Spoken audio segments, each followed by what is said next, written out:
All right, Peter, here is our first question. Globalization was a huge financial success for the U.S., and for many it increased quality of life. Sure. So why not double down on globalization and do everything we can to hold the systems that support it in place? And is there any way to stop the trajectory that you talk about?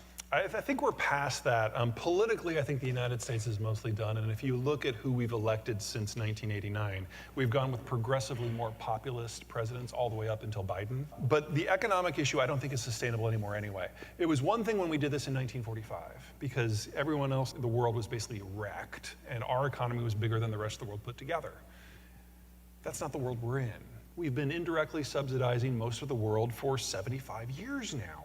And that has allowed countries who don't have the geography or the access to raw materials or the access to markets to become significant. And the top of that list, of course, is China. So if we could do a share and turn back some time and go back to 2001, there was a moment under George W. Bush when we were trying to basically, this is going to sound a little jaded, but beat Russia and China into shape. And say, you know, the Cold War system is over, we're entering a fundamentally new era, we need to renegotiate the terms of globalization. And if you do that, great, we're all in this together. And if you don't, we will bury you. And then 9/11 happened, and we got a little distracted for 20 years. And in that time, we maintained enough of the structures of globalization that all these places that had poor geographies kept growing, and now collectively, they're twice our size. We can't subsidize things of that size, unless, of course, we want to spend all of our national blood and treasure making sure that China is the unassailable superpower. I don't think that's going to fly. Peter, our next question. Do you think declining demographics in the developed world is our #1 security issue for the United States? No, because you remember ours, right? Ours are pretty good. I mean, we're still aging, and we still have these distortions when we go from the big boomers to the small Xers to the big millennials to the small Zers. These are problems we can manage over time. In addition, we are partnered with Mexico, which has the healthiest demography, not just in the rich world, but in the advanced developing world as well, better than India, better than Indonesia or Turkey. And so if there were two countries that were better positioned to do well, it would be those two. And the fact that they're already linked together in a trade deal, I mean, there are a lot of things about Donald Trump I was not a fan of. NAFTA 2 was freaking brilliant, and it's done. It's embedded into the system, and this political sniping that we see around the world in our own country doesn't really apply to NAFTA. I mean, Biden and the Mexican president, AMLO, they loathe each other, personally, professionally, ideologically, and they just got done with the Three Amigos Summit. It was the most successful summit we have had with NAFTA since 2006. So this is a relationship that works, and no one else has something like that. So will I mourn Europe when it's gone? Yeah, because that's less than 20 years away. But time isn't going to stop. And courtesy of none other than Donald Trump, we now have a multiracial future of cooperation. And that just feels weird. But that's where we are. So make your vacation plans now to go to Europe, is what you're saying? Yeah, I mean, France will last longer. France has a demography that's a lot more like ours. So, you know, you can put off going to Paris for a few years, it'll still be there. But if you're going to go to Germany, honestly, you are running out of time.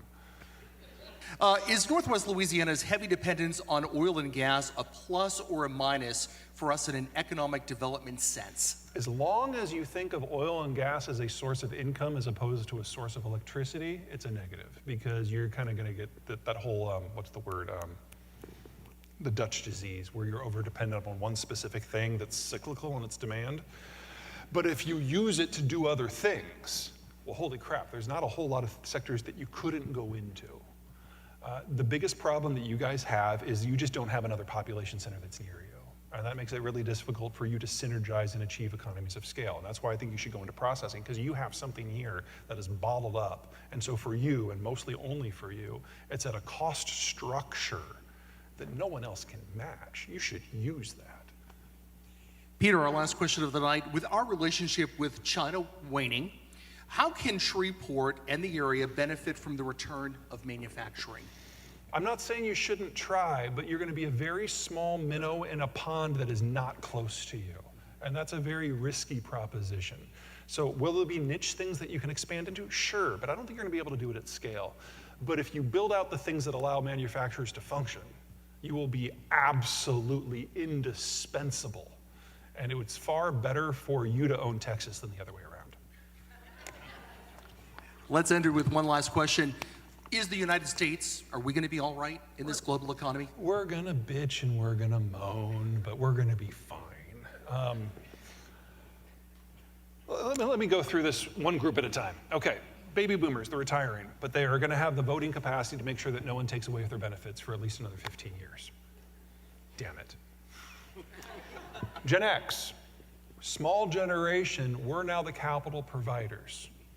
One of the reasons that the baby boomers have been a little bit stressed out and very willing to vote themselves benefits is their money has been out competing. It's been oversupplied. The rate of return has been really low. That's going to reverse with Gen X. So Gen Xers that are able to invest are probably going to see the biggest returns in financial history for the next 15 years. It will be a fight to make sure that the government doesn't take it, and the boomers will try. Don't let them. Millennials, a little late to the start, but they're now having kids in numbers. They are literally the future. And the millennials are, they've got a lot of negative connotations, and I could talk for an hour on that. Let's focus on the positive. They're congenial, they're cooperative, they're collaborative, they're good at the touchy-feely skills, they're great managers. They are the people who will not just solve problems, but manage everything, and they've got the personal characteristics necessary to do that at scale. And they're consumers. Then you've got Gen Z, the new kids. Gen Z were not millennials.